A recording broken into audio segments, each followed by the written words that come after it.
मेरी यही classes, this is JEE NEET lecture, that is for competition, class 12 physics. इसका नाम है इलेक्ट्रिक पोटेंशियल एंड कैपेसिटेंस। ठीक है, इस लेक्चर में बेसिकली हम 2-3 चीज पे मेन एम्फेसिस करेंगे। पहला तो कंसेप्ट, कंसेप्ट मीन्स बहुत सारे टॉपिक्स ऐसे जो हम एनसीईआरटी में पढ़े हैं, और इस लेक्चर में पढ़ेंगे कि बहुत सारा ऐसा कंसेप्ट है जो उसमें इंक्लूडेड नहीं रहता है। And second, questions numerical solve करने के शॉर्टकट्स, फॉर्मूले, ठीक है, एंड एक्स्ट्रा फॉर्मूले जो बुक में इंक्लूडेड नहीं रहता है, ये सब मेन है। जितने ज़्यादा शॉर्टकट्स आएंगे उतना टाइम मैनेजमेंट फास्ट होगा, यानी टाइम मैनेजमेंट उतना अच्छा होगा, और कंपटीशन एग्जाम के लिए टाइम मैनेजमेंट बहुत इंपॉर्टेंट फैक्टर्स होते हैं। ठीक है, सो नाउ इस लेक्चर में स्टार्ट करते हैं बेसिकली इलेक्ट्रिक पोटेंशियल से। कुछ टॉपिक्स ऐसे भी होंगे जो एनसीईआरटी से रिवीजन होगा, यानी एनसीईआरटी का जो मेन, यानी जो बुक्स के जो मेन पोर्शन है वो तो इंक्लूड होगा, ठीक है, थोड़ा बहुत। इसके बाद में इसको हम एक्सटेंड करेंगे up to higher level. Okay, so हम इलेक्ट्रिक पोटेंशियल की बात करते हैं। तो इलेक्ट्रिक पोटेंशियल ऑलरेडी हमने पढ़ रखा है। इलेक्ट्रिक पोटेंशियल का मतलब होता है the work done to bring unit positive charge from infinite. From infinite का मतलब क्या होता है? ऐसा पॉइंट जहां इलेक्ट्रिक पोटेंशियल जीरो है। At infinity electric potential is zero. क्यों? बिकॉज हम जनरली क्या पढ़ते हैं, इलेक्ट्रिक पोटेंशियल का formula V equal to KQ upon R। So at infinity यानी R का वैल्यू इनफाइनाइट होगा तो V का वैल्यू कितना हो जाएगा? Zero. So at infinity means zero potential. Okay, so work done to required to move charge from infinite, मतलब zero potential से कहाँ मूव करना है? इलेक्ट्रिक फील्ड में किसी पॉइंट पे, और इलेक्ट्रिक फील्ड के हर एक पॉइंट पे, each point inside the electric field के पास कुछ ना कुछ इलेक्ट्रिक पोटेंशियल होता है।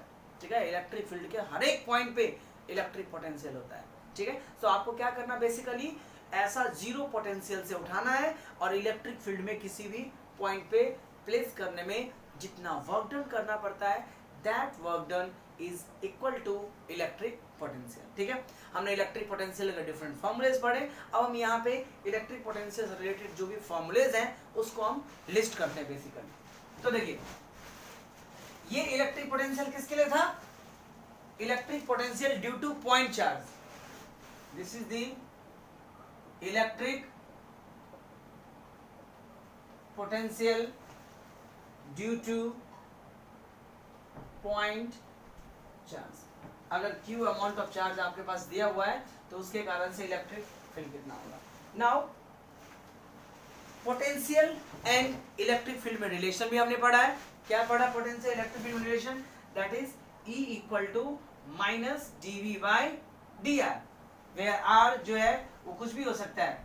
R is equal to x, y, z, जो भी आप डिस्टेंस एज्यूम करो। ओके, नाउ तो अपने को पोटेंशियल का फॉर्मूला निकालना है, तो इन टर्म्स ऑफ इंटीग्रेशन निकालेंगे तो एक्चुअली B आएगा माइनस इंटीग्रेशन ऑफ, ठीक है, इंटीग्रेशन फ्रॉम इंफिनिटी टू जिस पॉइंट पे आपको लाना है वो पॉइंट, मान लीजिए R तक लाना है, सो E dot dr, this is the electric field and potential के बीच के टर्म में इलेक्ट्रिक फील्ड का रिलेशन, इलेक्ट्रिक फील्ड और पोटेंशियल के रिलेशन। एक ये भी रिलेशन दिया हुआ है, एक ये भी है। उसके अलावा इन टर्म्स ऑफ ये आपका electric potential, electric potential in terms of electric field. ठीक है, उसके अलावा और भी डिफिनेशन पढ़ा हमने वर्क डन के केस में। Electric potential equal to work done upon charge in terms of work done, electric potential का फॉर्मूला, यानी potential in terms of work done. ठीक है, इसके अलावा पोटेंशियल एनर्जी के फॉर्म में भी होता है, that is V electric potential is equal to electric potential energy upon charge, where ये ना, ये जो G है दैट इज पोटेंशियल एनर्जी है।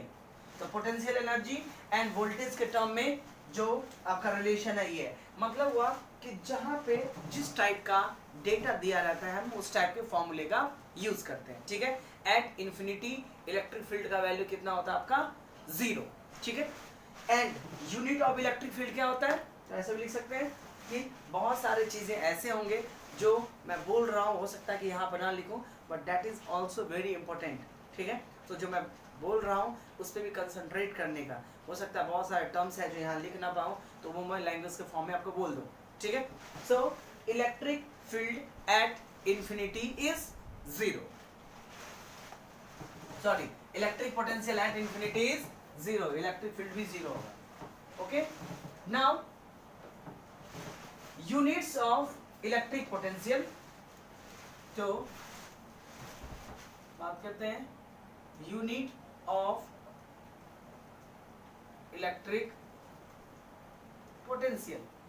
तो यूनिट्स ऑफ इलेक्ट्रिक पोटेंशियल में हम पढ़े हैं कि पोटेंशियल का जो यूनिट होता है, अब फॉर्मूला क्या होता है, V equal to W upon Q, on the basis of इसका जो यूनिट होगा वर्क डन का जूल पर कूलम, जिसको हम क्या बोलते हैं, वोल्ट, ठीक है। ये हम एसआई सिस्टम में लेते हैं। Now in terms of CGS system, again इसके दो यूनिट होते हैं, बताया था स्टैट वोल्ट, इलेक्ट्रिक चार्ज के केस में बताया था कि स्टैट कूलम होता है, और पोटेंशियल का statvolt, and this is abvolt. Obviously बात है ये इलेक्ट्रोस्टैट यूनिट है एंड ये इलेक्ट्रोमैग्नेटिक यूनिट है, ठीक है। अगेन हम रिलेशन देखते हैं, one statvolt is equal to 10 to the power -8 volt, ठीक है। जब कन्वर्जन करना हो तो आपको ध्यान रखना पड़ेगा। And 1 AB volt is equal to 300 volt. Actually ये 299.8 वोल्ट होता है, जिसको मैं अप्रोक्सीमेटली 300 वोल्ट के टर्म में लिखते हैं, ठीक है। देन इसका डायमेंशनल फार्मूला, तो डायमेंशनल फार्मूला दो टर्म में होता है, ठीक है। आप डायमेंशनल फार्मूला की बात करो तो डायमेंशनल फार्मूला एक तो जो हम पढ़ते हैं जैसे है आपका वर्क अपॉन चार्ज, तो इसके टर्म में हमने अगर चार्ज के फॉर्म ऐसा कुछ मेंशन हो कि dimensional formula of potential in terms of charge, ये मेंशन रहेगा। आप जनरल फॉर्मूला यूज करोगे अगर बोर्ड लेवल पे, तो उसमें आपको जो कैलकुलेट करना है वही जो एसआई सिस्टम में उसे ही, लेकिन कंपटीशन एग्जाम में ऐसा भी हो सकता है कि ऐसा पूछ दे कि what is the dimensional formula of electric potential in terms of charge, यानी चार्ज को इंक्लूड करना है।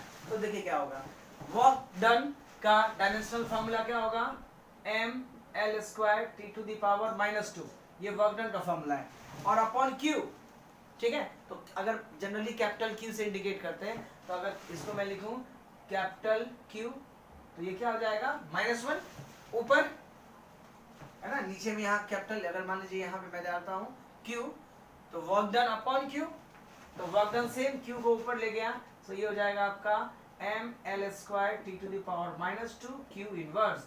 This is the electric potential in terms of charge. लेकिन ये हम तभी यूज करते हैं जब बोला गया हो कि dimensional formula of potential in terms of charge. अगर नहीं बोला गया है तो आपको पता ही क्या करने का है कि चार्ज को पहले कन्वर्ट करना पड़ेगा किसमें, एसआई सिस्टम में, तो ये आ गया। और जनरल डायमेंशनल फार्मूला जब ऐसे पूछे तो dimensional formula, general dimensional formula में क्या करना पड़ेगा आपको, इसको कन्वर्ट करना पड़ेगा। तो ml² T⁻⁻² है ही, चार्ज को कन्वर्ट करोगे तो कितना आ जाएगा, T⁻⁻1, इसको आप कर दीजिए तो ये हो जाएगा that is ml² T⁻⁻3A inverse. This is the final formula. तो जब चार्ज के फॉर्म में बोला जाए, in that condition you will have to use this, and जब जनरल कुछ भी ऐसा कुछ मेंशन नहीं है, directly you have to find the dimensional formula, तो ये फाइंड करना है, ठीक है। ये चार्ज के फॉर्म में ऐसे कुछ ना कुछ मेंशन रहेगा तो उसके टर्म में लाना है, यानी फाइनल में चार्ज होना चाहिए, ठीक है। दैट इज नाउ अब जनरली जो इलेक्ट्रिक पोटेंशियल होता है वो जीरो भी हो सकता है, निगेटिव भी होता है एंड पॉजिटिव भी होता है। यानी electric potential may be zero, may be positive, may be negative. अब अर्थ का हम इलेक्ट्रिक पोटेंशियल क्या लेते हैं? जीरो। तो एक कॉमन क्वेश्चन आता है कि घर में हम जितने भी अर्थिंग करते हैं तो अर्थिंग से होता क्या है? पॉजिटिव चार्ज इनसाइड नहीं जाता है, electrons flows to the earth. तो जब electrons flows to the earth, इसका मतलब अर्थ पे नेगेटिव चार्ज है। तो हमने क्या पढ़ा है कि due to positive charge electric potential is always positive and due to negative charge electric potential is always negative. तो अर्थ के पास तो लार्ज अमाउंट में इलेक्ट्रॉन्स है। जो भी आप अर्थ करते हो तो जो एक्सेस अमाउंट ऑफ चार्ज होता है वो कहाँ चला जाता है? अर्थ में। पॉजिटिव चार्ज को ग्राउंड करोगे तो पॉजिटिव चार्ज ग्राउंड में नहीं जाता है, अभी हम आगे उसको डिस्कस करेंगे, ठीक है। तो अर्थ क्या होना चाहिए? निगेटिव। राइट है, अर्थ का जो एब्सोल्यूट पोटेंशियल होता है वो आपका निगेटिव होता है। एब्सोल्यूट पोटेंशियल का मतलब जो एक्चुअल है, और एक होता है कि कन्वेंशनली हम जो यूज करते हैं, ठीक है। सो absolute potential of earth is negative. तो अब इसी बात है, कुछ चार्ज भी होना चाहिए। सो देखिए, जो पोटेंशियल है कुछ भी हो सकता है, that is absolute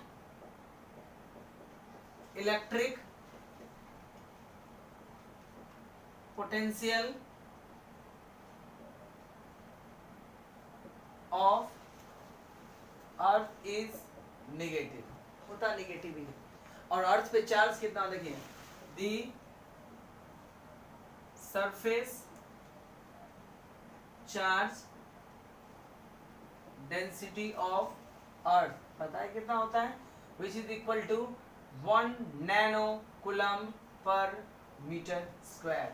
this is the surface charge density. Charge तो ज्यादा है लेकिन सरफेस एरिया भी बहुत बड़ा है, दैट्स व्हाई ये जो चार्ज है 1 nano coulomb per metre square. और ये कौन सा चार्ज है? निगेटिव, ठीक है। तो उस हिसाब से अर्थ का क्या होना चाहिए? Potential negative.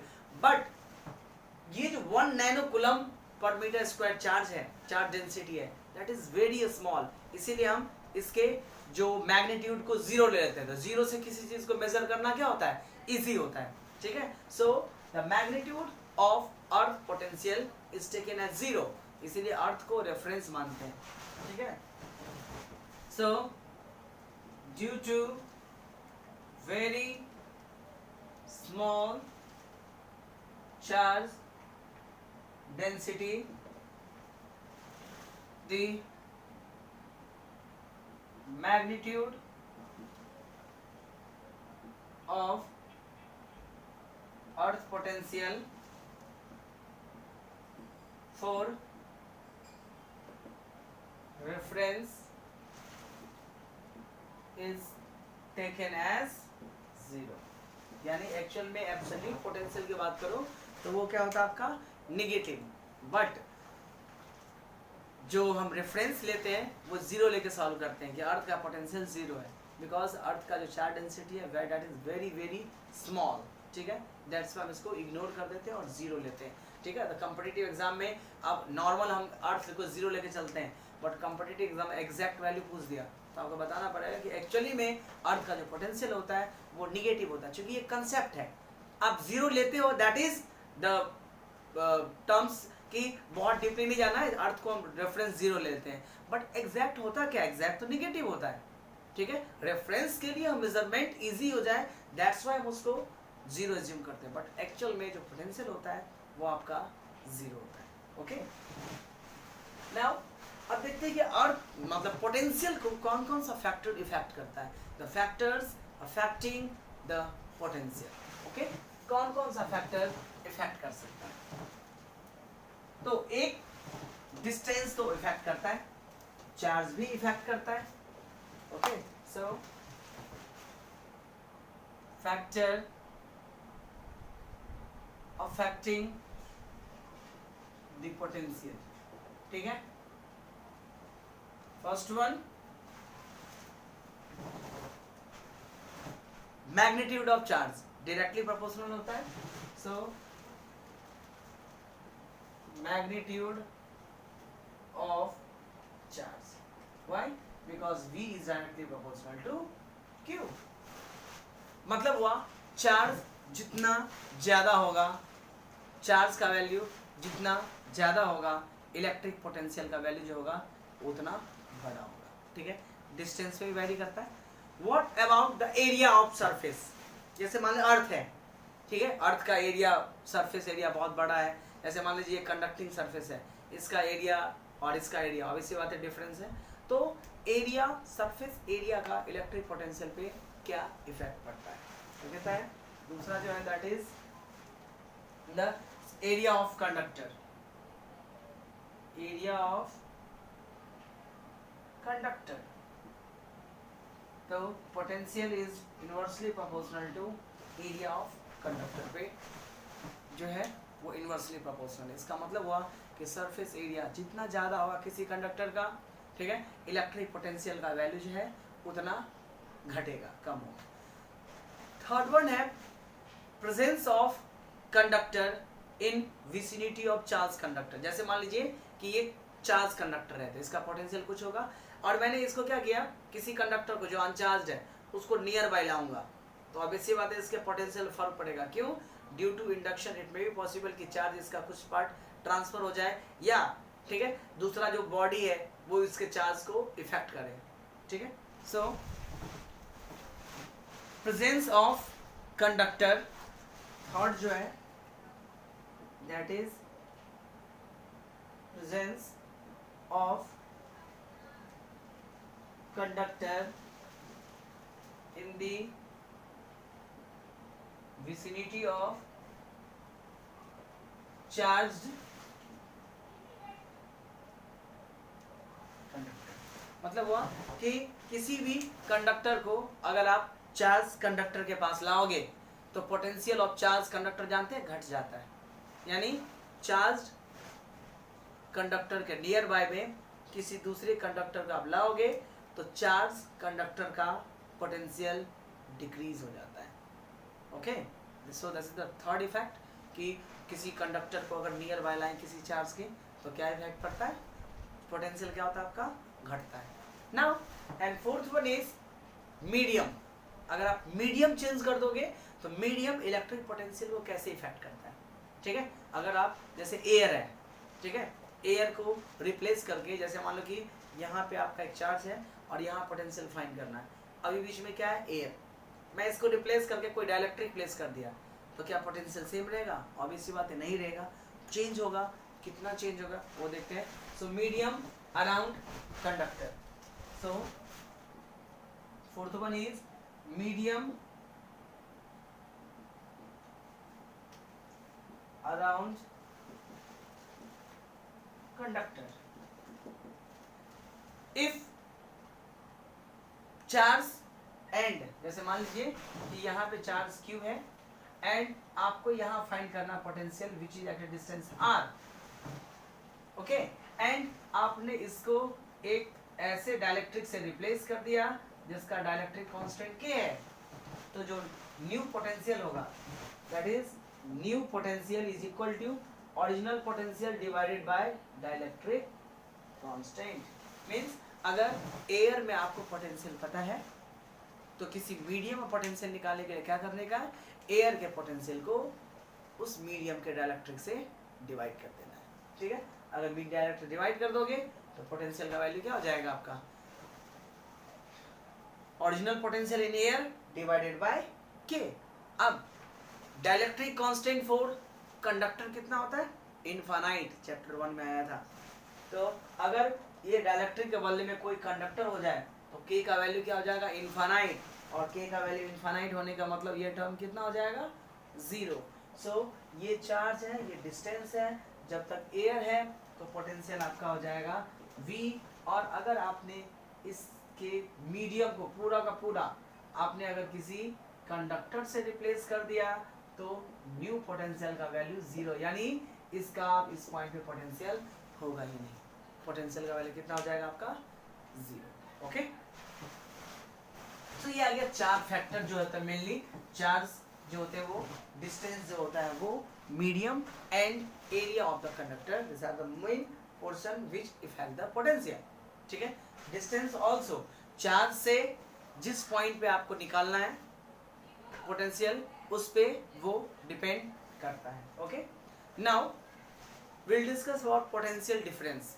पोटेंशियल डिफरेंस पता है अपने को, एक पॉइंट का पोटेंशियल पता है, दूसरे पॉइंट का पोटेंशियल पता है, दोनों का क्या करता है, डिफरेंस कर दीजिए। बट इंटीग्रेशन के टर्म में देख लीजिए कैसे इसको सॉल्व करते हैं।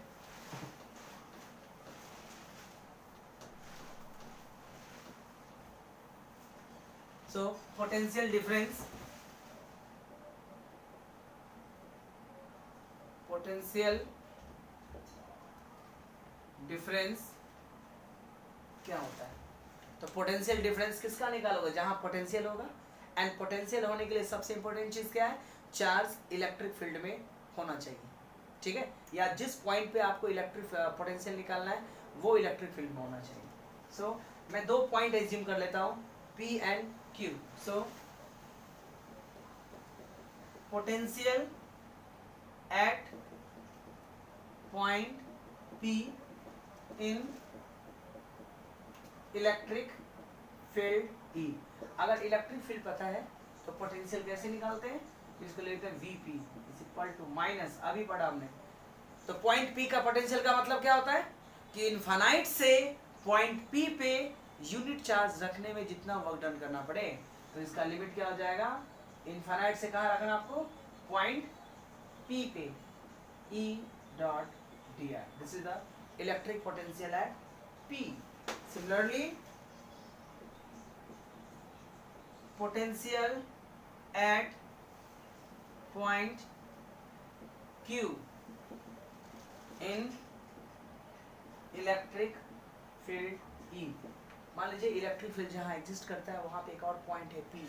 उसका मतलब क्या हुआ कि P पे पोटेंशियल का मतलब क्या हुआ कि इनफाइनाइट से Q पॉइंट पे चार्ज को लाने में जितना वर्क डन करना पड़ता है, इसका मतलब हुआ कि इंटीग्रेशन का लिमिट क्या होगा? इनफाइनाइट से Q। So V Q is equal to minus integration from infinite to Q E dot dr, यानी E इंटू dr, ठीक है। अगर वेक्टर फॉर्म में लेते हैं तो इस टाइप से होगा डॉट dr। नाउ ये निकला है P एंड Q का पोटेंशियल। अब पोटेंशियल डिफरेंस कितना होगा? So potential difference between point P and Q, तो फाइनल माइनस इनिशियल कर देते हैं, ठीक है, यहाँ पे देख सकता है। तो फाइनल माइनस यानी पोटेंशियल डिफरेंस को डेल्टा VV लिख सकते हैं। सो VQ माइनस VP कर देते हैं। ओके, अब क्या करने का, दोनों जगह वैल्यू प्लेस कर देते हैं। तो डेल्टा V का जो वैल्यू आएगा that is equal to Q कितना था? Minus integration of infinity to Q E vector dot dr vector minus लिखना पड़ेगा ना, और P का क्या है? Minus integration from infinity to P E vector dot dr vector, ठीक है। सो डेल्टा V का वैल्यू कितना हो जाएगा? Minus infinity to Q E dot dr, बीच में क्या आ जाएगा? Plus infinity to P E vector dot dr vector. Okay, now अब इंटीग्रेशन का एक प्रॉपर्टी होता है।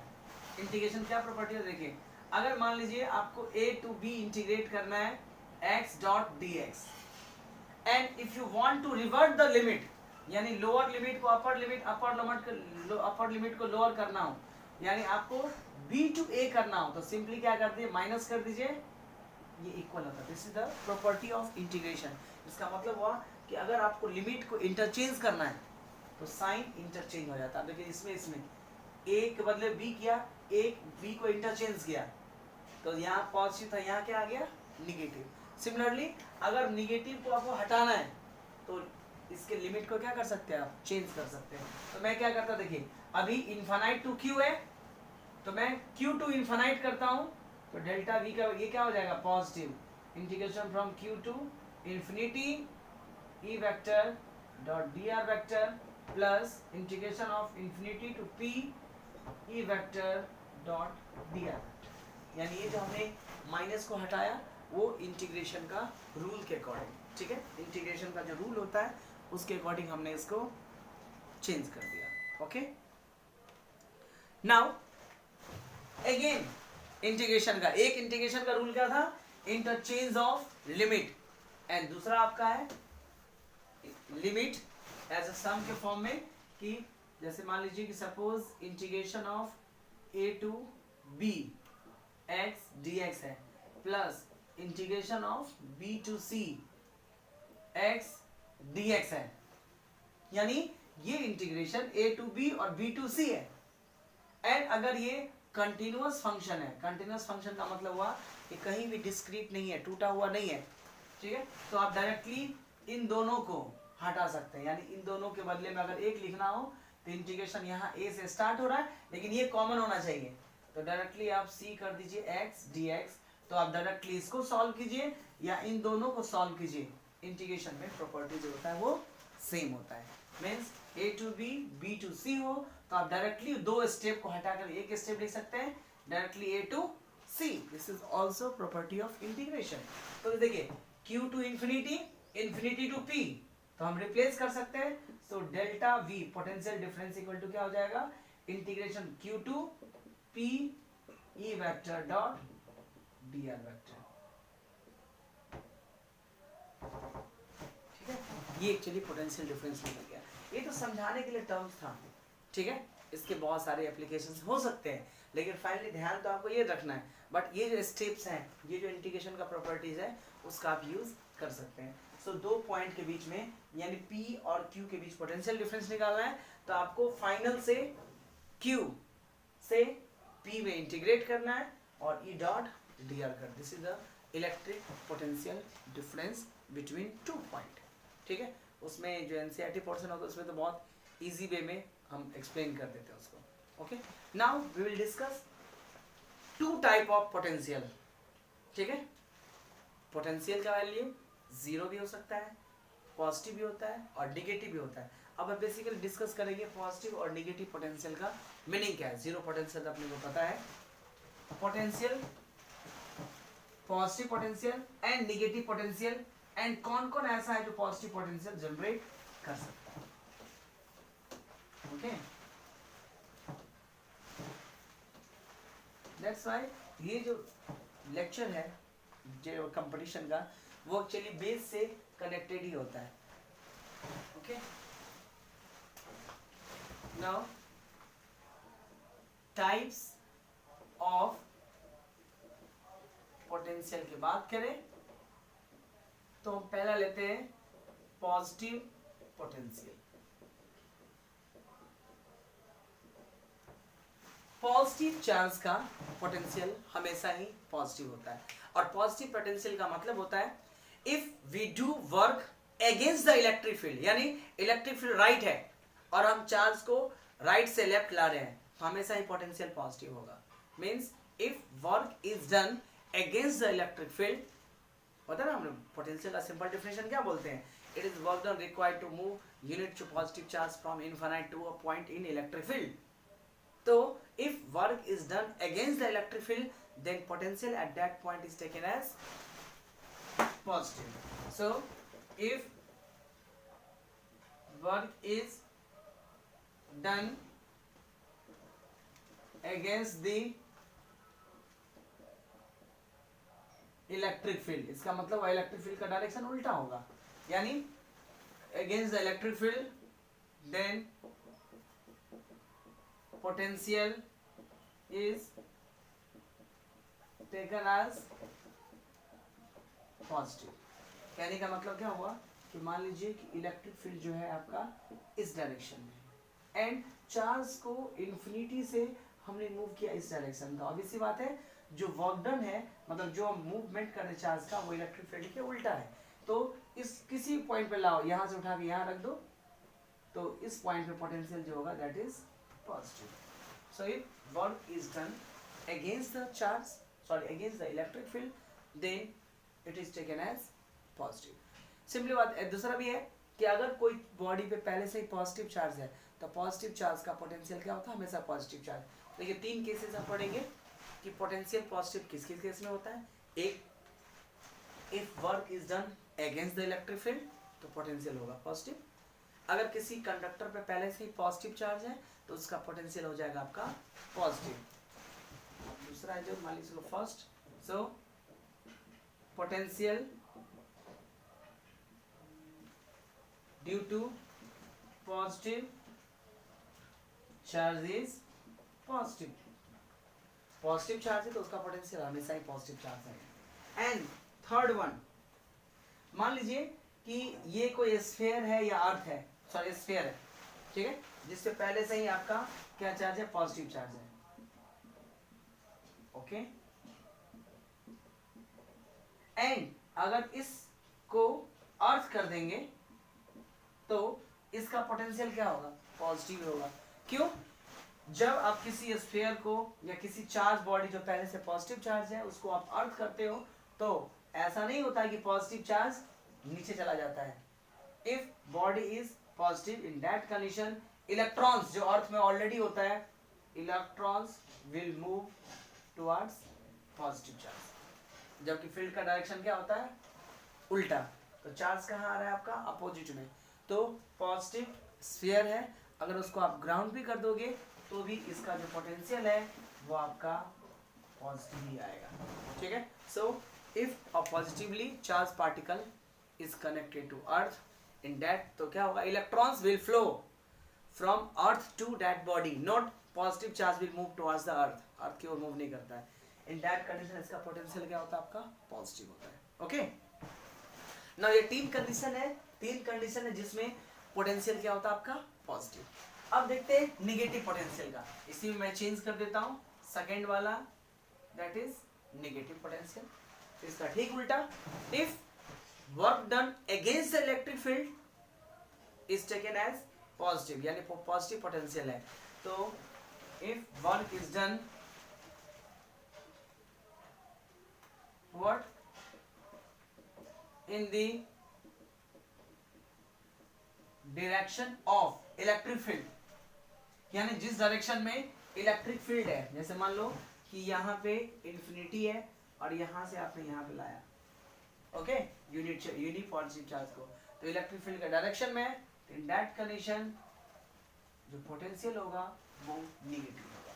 Means if work is done in the direction parallel to the electric field, यानी आप चार्ज को उधर ही मूव कर रहे हो जिस डायरेक्शन में इलेक्ट्रिक फील्ड है, तो उस पर्टिकुलर पॉइंट पे, यानी यहाँ से उठाया, ठीक है, यहाँ से बनाए से उठाया और मान ली पी पे रख दिया, तो पी का पोटेंशियल अब जो होगा दैट इज निगेटिव होगा, ठीक है।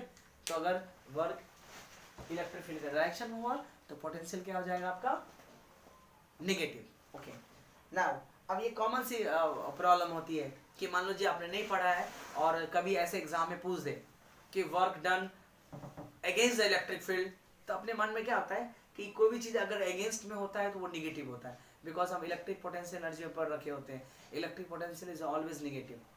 तो कॉमन सी क्वेश्चन, अगर आपका कंसेप्ट क्लियर नहीं है तो गलत होने के चांसेस सबसे ज़्यादा।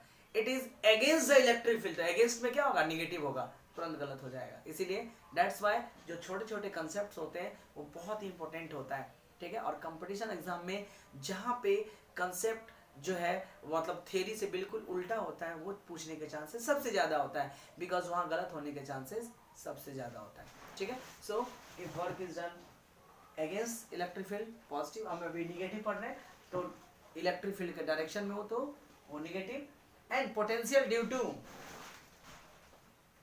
Negative charge is always negative.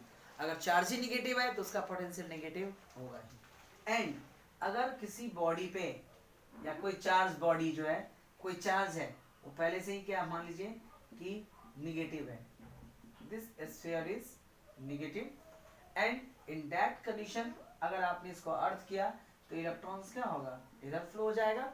तो बॉडी पहले से निगेटिवली चार्ज है और अगर उसको आपने अर्थ कर भी दिया तो भी जो पोटेंशियल है वो आपका एज इट इज निगेटिव का निगेटिव मेंटेन रहेगा। यानी इस तीनों केस में इलेक्ट्रिक पोटेंशियल जो होता है दैट इज निगेटिव। तो चार्ज के कारण से तो आपको पता होता है कि निगेटिव चार्ज का निगेटिव पोटेंशियल, पॉजिटिव चार्ज का पॉजिटिव पोटेंशियल, ठीक है। बट ये अर्थिंग वाला केस जो होते हैं वो, और ये वाला पोर्शन जो होता है वो ध्यान रखने का।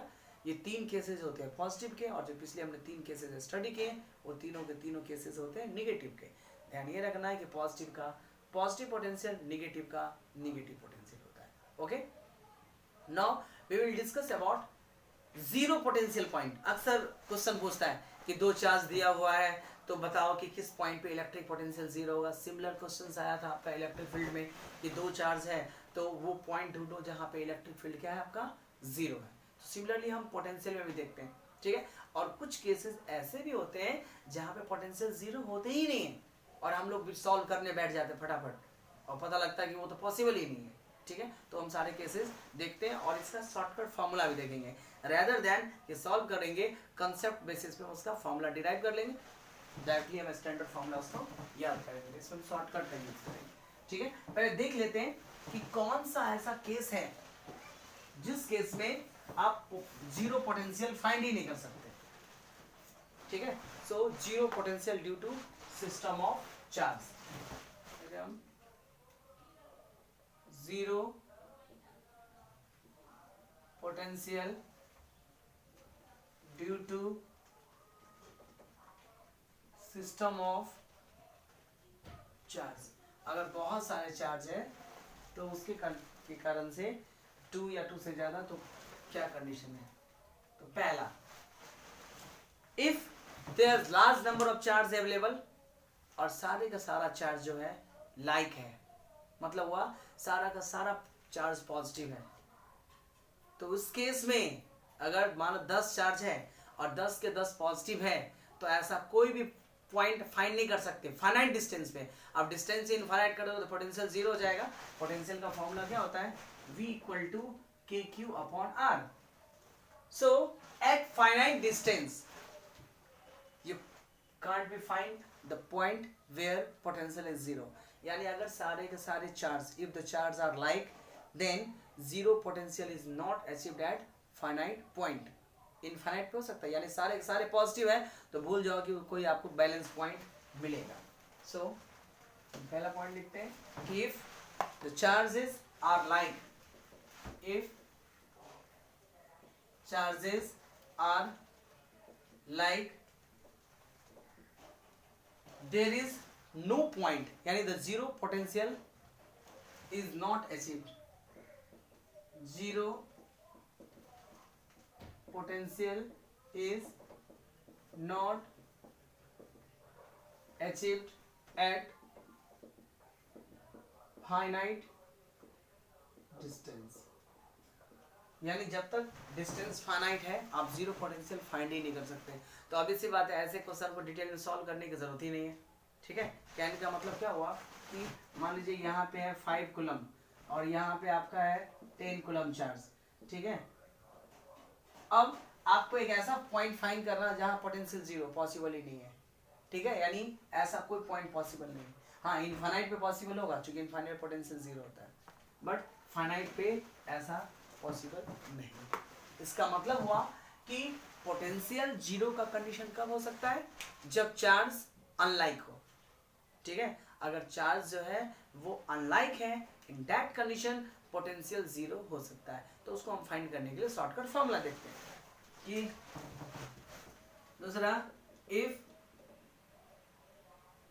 Charges are unlike and have different, unlike भी हो तो भी कहीं भी हो सकता है और डिफरेंट हो तो हो ही सकता है। Unlike and charges are unlike, पहले मैं कंडीशन लिख देता हूं, then zero potential point is possible, ठीक है। तो आपको जीरो मिल जाएगा तब, यानी आपको कैलकुलेशन कर सकते हैं, लेकिन वो हम शॉर्टकट देख लेते हैं तो कैलकुलेशन में नहीं करना पड़ेगा आपको। हम देखते हैं कि if charges are unlike and have different magnitude. अगर सेम मैग्नीट्यूड हुआ तो जैसे मान लीजिए यहाँ पे चार्ज है माइनस क्यू और यहाँ पे चार्ज है प्लस क्यू, अगर सेम मैग्नीट्यूड है तो एग्जैक्टली उसके बीच में ही पोटेंशियल जीरो हो सकता है। यानी if two charges are alike, यानी अलग नेचर का है लेकिन मैग्नीट्यूड सेम है, तो पोटेंशियल सिर्फ उसके मिड पॉइंट पे ही जीरो होंगे।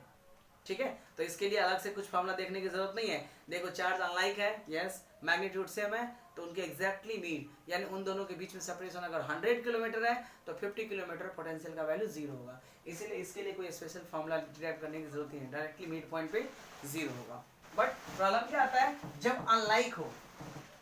ठीक है, तो अनलाइक में भी दो कंडीशन लेते हैं। इफ चार्जेस आर अनलाइक यानी एक पॉजिटिव एक निगेटिव है एंड हैव डिफरेंट मैग्नीट्यूड, तो उस केस में दो कंडीशन होता है। मान लीजिए कि यहाँ पे चार्ज है Q1 एंड यहाँ पे चार्ज है आपका Q2। ठीक है, इन दोनों के बीच का सेपरेशन मान लीजिए R है। अब इफ मान लेते हैं कि Q2 का जो मैग्नीट्यूड है that is greater than Q1, कोई एक तो बड़ा छोटा होगा ना, तो मैग्नीट्यूड की बात किया हमने, एक नेगेटिव एक पॉजिटिव तो है। ठीक है, उसमें कोई इशू नहीं है। If magnitude of Q2 is greater than Q1 and ये प्रोबेबिलिटी है कि इसके इनसाइड में जीरो हो। एक क्या होगा कि Q1 के आउटसाइड Q2 के आउटसाइड, और दूसरा है Q1 Q2 के इनसाइड। तो एज्यूम कर लीजिए कि ये पॉइंट है जो Q1 से D डिस्टेंस पे है जहां पोटेंशियल क्या है आपका जीरो। तो आपको क्या फाइंड करना वो D जहां पोटेंशियल क्या है zero. So if Q2 is greater than Q2 and for a point line at the line joining two charges, and for the point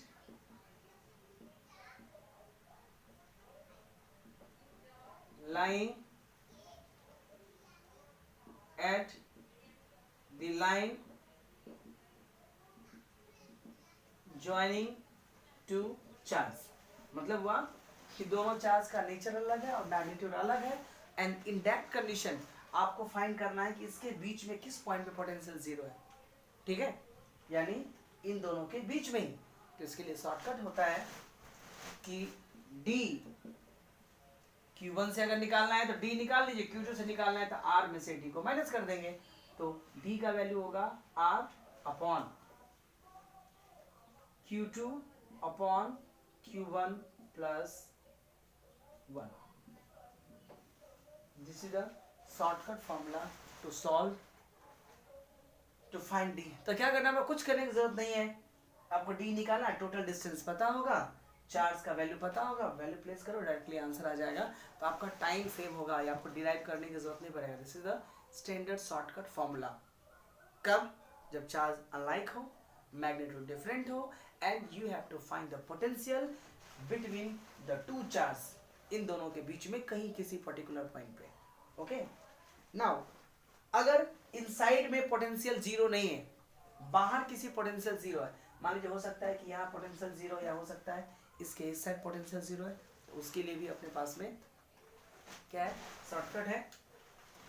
तो ये कंडीशन था जब सारे चार्ज सेम हो तो पोटेंशियल नहीं हो, यानी सारे का सारे निगेटिव हो या सारे का सारे पॉजिटिव हो, तो जीरो पोटेंशियल तो पॉसिबल ही नहीं है फाइनाइट डिस्टेंस पे। ओके, एंड अगर अनलाइक हो तो पॉसिबल है कि आप जीरो निकाल सको, लेकिन वो बीच में होगा, ये कहाँ होगा वो तो आपको फाइंड करोगे, अपने आप बता जाएगा। तो ये क्या था, for the point line at the line joining two charge. Now अपने को आउटसाइड निकालना है। सो सेकेंड कंडीशन अगेन वही कंडीशन लेते हैं कि Q2 is greater than Q1, उल्टा होगा तो ये वाला पोर्शन उल्टा हो जाएगा। So for the point lying outside the line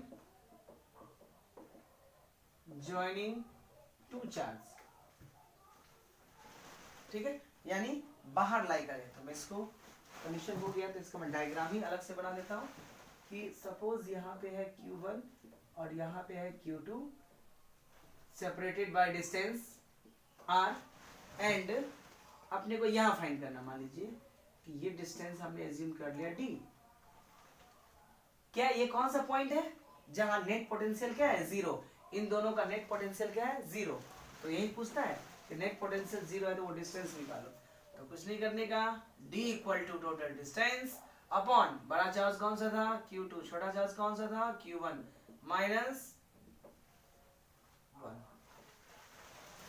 okay, so this is the balanced, और ऐसा इलेक्ट्रिक पोटेंशियल में भी आता है, इलेक्ट्रिक फील्ड में भी आता है, इलेक्ट्रिक फोर्स में भी आता है। तो electric field and electric force दोनों का शॉर्टकट हम फर्स्ट चैप्टर में ऑलरेडी पढ़ रखे हैं। यहाँ पे हम सिर्फ क्या पढ़ रहे हैं कि पोटेंशियल का वैल्यू जीरो कब होता है, ठीक है। तो ये केस था आपका, जब दो लाइन ज्वाइन करते हैं तो इनसाइड में इलेक्ट्रिक फील्ड जीरो है या आउटसाइड में इलेक्ट्रिक फील्ड जीरो है।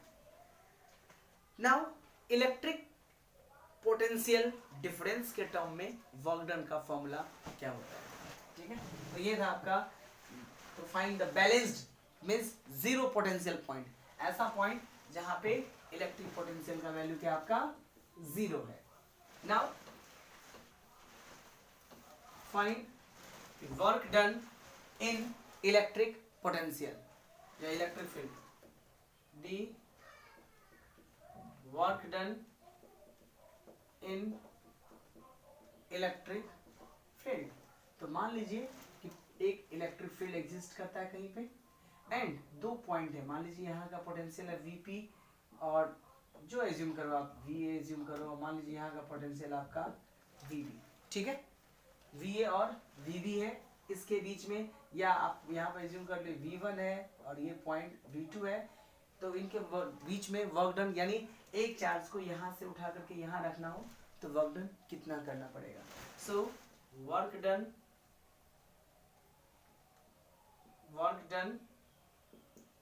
To move charge from Q1 मतलब V1 to V2 potential, that work done is given by, आप कौन से चार्ज को मूव कर रहे हो, मान लीजिए Q चार्ज को, मूव Q चार्ज फ्रॉम, मान लो Q चार्ज को V1 से V2 आप मूव कर रहे हो, इन that condition Q V2 minus V1, ठीक है। यहाँ पे एक और चीज ध्यान रखने का कि आप मूव कहां से कर रहे हो, V1 से V2, और आपको पोटेंशियल डिफरेंस क्या लेना है, V2 माइनस V1, ठीक है। भले ये पॉजिटिव आए या निगेटिव आए। अगर आपने, हो सकता है कई बार कंपटीशन एग्जाम में ऐसे क्वेश्चंस आते हैं जिसमें सिर्फ निगेटिव पॉजिटिव का डिफरेंस होता है, और अगर आपने ये कर दिया कि चलो V1 से V2 गए, तो V1 से V2 गए तो आपने V1 माइनस V2 किया तो वो माइनस के साइन क्या आ जाएगा, उल्टा आ जाएगा, ठीक है। तो W जहां पे ले गए उसका पोटेंशियल माइनस जहां से चले थे उसका पोटेंशियल, तो work done equal to Q V2 minus V1, this is the work done. अब जनरली क्या है कि अगर मान लो कि चार्ज को हम एक पॉइंट से दूसरे जगह मूव कर रहे हैं, तो चार्ज मोशन में, और चार्ज मोशन में होता है उसके पास कौन सा एनर्जी होता है, काइनेटिक। तो किसके बराबर होगा, जितना आपने एक पॉइंट से दूसरे पॉइंट पे मूव करने में जितना आपने वर्क डन किया वो एक्चुअली उसके काइनेटिक एनर्जी में कन्वर्ट हो जाता है, ठीक है। So kinetic energy of charge due to potential difference, ये था आपका work done due to the potential difference. Now let's study kinetic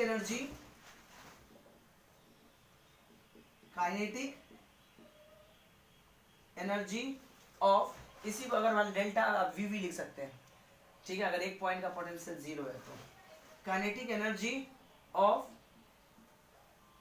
charge Q, kinetic energy of charge Q due to the potential difference, due to potential difference। अगर potential difference नहीं हुआ तो charge move ही नहीं करेगा, work done ही zero हो जाएगा। ना, equipotential surface ऐसा करेगा। तो kinetic energy to moving potential difference. तो आप देखिए क्या होता है, जो काइनेटिक एनर्जी है वो जनरल एनर्जी और वर्क डन क्या होता है, इक्विवेलेंट होता है। तो काइनेटिक के बदले हम क्या लिख सकते हैं, एंड अगर मान लीजिए कि एक जगह का पोटेंशियल जीरो होता, जैसे मान लीजिए from infinite to V1 move किया, तो अगर मैं इसके टर्म में लिखूं तो Q V2 माइनस V1 है। इफ, ठीक है, कोई एक पोटेंशियल जीरो है, मान लीजिए कि V1 का वैल्यू जीरो है, तो V2 का हम क्या डायरेक्टली ले देंगे V। तो इन दैट कंडीशन काइनेटिक एनर्जी कितना हो जाएगा, Q into V। Kinetic energy का फॉर्मूला क्या होता है, हाँ ध्यान रखिएगा ये कि this is the potential, this V is potential half m v square equal to q into v। ठीक है, यहाँ भी आपका ये कैपिटल V है, ये स्मॉल v है। So velocity of charge particle, यानी पोटेंशियल डिफरेंस दिया हो एंड चार्ज पार्टिकल मूव कर रहा हो, उसका वेलोसिटी फाइंड करने बोले, तो यहाँ से v का वैल्यू कितना आएगा, under root of 2q v upon m। This is the velocity of charge particle. यानी पोटेंशियल के टर्म में काइनेटिक एनर्जी निकालना हो तो आप यहां से निकाल सकते हैं, यानी चार्ज इनटू वोल्टेज, वहां पर potential, that is equal to kinetic energy. Formulas तो आपको जितने आएंगे उतना सॉल्व करने में इजी होता है। ठीक है, नाउ ये पोटेंशियल है। अगर मोमेंटम फाइंड करना हो तो momentum of charge particle, work done निकल गया, काइनेटिक एनर्जी के टर्म में आपका पोटेंशियल निकल गया। Now momentum of charge particle, momentum of charge particle due to potential, potential difference होगा तो चार्ज पार्टिकल मूव करेगा, और मूविंग चार्ज के पास में मोमेंटम तो होगा ही, पोटेंशियल डिफरेंस। तो अभी आपने देखा कि वेलोसिटी ऑफ चार्ज पार्टिकल कितना होता है, under root of 2qv upon m। Momentum का फॉर्मूला क्या होता है, since p equal to m into v, यानी इस वेलोसिटी में m से मल्टीप्लाई कर देंगे तो m under root 2qv upon m आएगा। ये जो वेलोसिटी है उसका उठा के यहाँ रख दिया। अब देखिए ये तो समझा रहा हूँ कि कैसे आया, ध्यान तो आपको डायरेक्टली फॉर्मूला रखना है। अब m स्क्वायर, m को इनसाइड ले जाएंगे तो क्या लिखना पड़ेगा, under root of 2qv m square upon m। अगर रूट से बाहर अगर जो क्वांटिटी है उसको इनसाइड ले आए तो उसको स्क्वायर लिखना पड़ता है, क्यों, स्क्वायर से रूट हट जाएगा, फिर से क्या हो जाएगा, बाहर आ जाएगा, यहाँ से m कैंसिल हो गया। सो मोमेंटम का फॉर्मूला क्या निकल गया, under root of 2qv, this is voltage, generally confuse मत हो जाएगी, ये वेलोसिटी है, this is voltage, and m। ठीक है, अगर आपको पता है कि q इंटू वी क्या था, काइनेटिक एनर्जी, तो इन टर्म्स ऑफ काइनेटिक एनर्जी जो है दैट इज आपने पढ़ा था 2km, वेयर जो k है वो आपका बेसिकली काइनेटिक एनर्जी है, q into V kinetic energy के टर्म में होता है। ठीक है, तो ये मोमेंटम निकल गया। नाउ इसी में एक टर्म था पोटेंशियल ग्रेडियंट। ठीक है, हमने इलेक्ट्रिक फील्ड और पोटेंशियल के बीच में जो रिलेशन पढ़ा था उसमें आया था इलेक्ट्रिक फील्ड ग्रेडियंट। तो देखिए इलेक्ट्रिक फील्ड ग्रेडियंट क्या, सॉरी इलेक्ट्रिक पोटेंशियल ग्रेडियंट, बात करते हैं हम पोटेंशियल ग्रेडियंट का। और एक चीज मैं पहले ही बता चुका हूं कि ग्रेडियंट का मतलब होता है changing anything with respect to distance. Velocity gradient मतलब वेलोसिटी चेंजिंग विद डिस्टेंस, यानी dv by dx। Potential gradient dv by dx, यानी यहाँ v पोटेंशियल है। ठीक है, बहुत सारा ग्रेडियंट टर्म आता है, वेलोसिटी ग्रेडियंट होता है, इलेक्ट्रिक पोटेंशियल ग्रेडियंट होता है, करंट ग्रेडियंट, यानी कुछ भी ग्रेडियंट वर्ड आए तो उसमें डिस्टेंस होगा। नाउ पोटेंशियल ग्रेडियंट यानी इलेक्ट्रिक पोटेंशियल ग्रेडियंट को हम किससे इंडिकेट करते हैं, that is dv by dr। r is distance. अगर x वेरी कर रहा है तो ये dx हो सकता है, अगर y वेरी कर रहा है तो dy हो सकता है, z वेरी कर रहा है तो dz हो सकता है। ठीक है, इसका होता क्या है, डिफाइन क्या होता है, the change in electric potential, change in electric potential per unit distance is known as electric potential gradient, potential upon distance. तो यूनिट की बात करो तो यूनिट क्या हो जाएगा, that is volt per metre. This is the unit of electric gradient. ठीक है, तो ये था आपसे पॉइंट चार्ज के कारण से। नाउ जो नेक्स्ट टॉपिक है that is electric potential due to dipole, उसका हम ऑलरेडी केसेस उसमें भी पढ़ रखे हैं। ठीक है, मैं खाली यहाँ पे फॉर्मूला लिख देता हूँ। Electric potential due to dipole का फॉर्मूला क्या था, एंड उसके फिर अलग अलग केसेस भी पढ़े थे। एक्सियल पॉइंट पे, इक्वेटोरियल पॉइंट पे ये आएगा। उसके बाद हम इलेक्ट्रिक और electric field and electric potential को कंपेयर करेंगे। So electric potential due to dipole, V is equal to P cos theta upon 4 pi epsilon naught r square.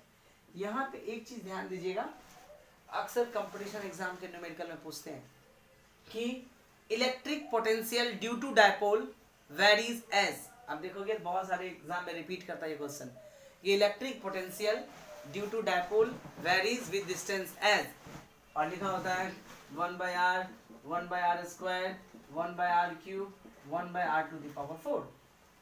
अब इलेक्ट्रिक पोटेंशियल का एक फॉर्मूला होता है के क्यू अपॉन आर। तो यहां से देखेंगे तो V direct inversely proportional to R दिख रहा है, एंड इस केस में देखिए तो V is inversely proportional to R square है। तो ध्यान ये देने का है कि किसके रेस्पेक्ट में पूछ रहा है। अगर क्वेश्चन ये है कि इलेक्ट्रिक डाइपोल के कारण से, इलेक्ट्रिक मतलब हुआ कि electric potential due to dipole varies as, तो नीचे में 1/r स्क्वायर आएगा, and electric potential varies with distance as, तो 1/r आएगा। ये क्लियरली देखिएगा, क्योंकि अक्सर ये मिस्टेक होता है और कंप्यूटर साइंस हमें ये बहुत बार रिपीट कर चुका है। ठीक है, तो अपने को लगता है कि पोटेंशियल तो 1/r आता है, ध्यान नहीं देते हैं कि electric potential due to dipole में 1/r स्क्वायर आता है। तो electric potential due to dipole में 1/r स्क्वायर के अकॉर्डिंग वेरी करता है। ठीक है, और ये जो ग्राफ है दैट इज 1/r के टर्म में। ठीक है, दोनों का ग्राफिकल रिप्रेजेंटेशन भी अलग अलग होता है। ठीक है, तो अब आगे है इलेक्ट्रिक पोटेंशियल और इलेक्ट्रिक फील्ड में रिलेशन। कुछ पॉइंट ऐसे होते हैं जहां पे इलेक्ट्रिक फील्ड 0 होता है लेकिन इलेक्ट्रिक पोटेंशियल 0 नहीं होता है। कुछ पॉइंट ऐसे होते हैं जहां पे इलेक्ट्रिक पोटेंशियल 0 होता है लेकिन इलेक्ट्रिक फील्ड का वैल्यू 0 नहीं होता है। ठीक है, तो ये हम नेक्स्ट लेक्चर जे के सेकेंड लेक्चर में कंटिन्यू करेंगे। टिल इसको रिवाइज कर लीजिए। इससे दो फायदा होंगे कि एक तो आपका, चलो आप अगर बोर्ड के लेवल प्रिपरेशन कर रहे हो तो वो प्रिपेयर हो जाएगा, एंड सेकंड थिंग कि इसमें बहुत सारे कंसेप्चुअल क्वेश्चंस हैं जो आपके बहुत सारे थियरी को क्लियर कर देगा। हो सकता है कि एनसीईआरटी में आपका क्लियर नहीं हुआ होगा, वो भी इसमें क्लियर हो जाएगा। खास करके कंपटीशन वाले तो जितने अच्छे से कंसेप्ट एंड फॉर्मूले याद है, शॉर्टकट फॉर्मूला याद है, that is the key success. ठीक है, वो सक्सेस का की है। अगर ये सब आएगा तो होगा, अदरवाइज नॉलेज आपके पास बहुत ज़्यादा होगा, फॉर्मूले नहीं पता है तो 3 घंटे के पेपर 10 घंटे में सॉल्व करोगे और 3 घंटे का पेपर 10 घंटे में सॉल्व, इतना टाइम होता नहीं है। आपको आता है दैट इज डिफरेंट थिंग्स, लेकिन आप एग्जाम क्वालिफाई करोगे that is different things. So go through this theories and concept, revise it well. ठीक है, meet you in next lecture.